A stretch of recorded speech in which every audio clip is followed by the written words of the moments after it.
К работам строительно приступили 10 января 2014 года. Планируем закончить строительно-монтажную работу к концу 2014 года, ближе к Новому году. Основные работы будут закончены, а отделочные работы начнутся где-то в июле месяце 2014 года.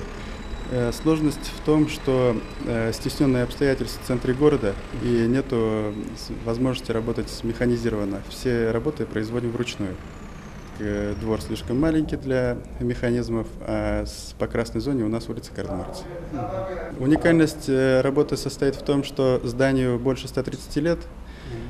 Системы, примененные здесь, уникальные в своем роде, то что нет возможности применить современные технологии. Приходится восстанавливать здание до первоначального вида. А внутри ведем капремонт, деревянные элементы меняем на металлические. Интересно, конечно, восстанавливать старинное здание. Раньше находился военный госпиталь. До госпиталя купеческий дом. Здание передали в советское время Министерству обороны.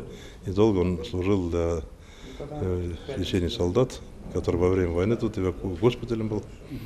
Потом как 2 года Минобороны передал госпиталь ветеранов. И сегодня подлежит капитальному ремонту. После капремонта прослужит долго. На данном этапе капитального ремонта мы начинаем заливку бетона по перекрытию 2-го этажа. Все конструкции подготовлены, а демонтажные работы по остальным частям здания закончены. И когда построим, надеюсь, что отличить от нового здания не будет. Фасад, естественно, облик исторического наследия по-новому восстановится. Внешне изменен ничем не будет. Благодаря фонду «Урал» это здание будет пользоваться как госпиталь ветеранов локальных войн.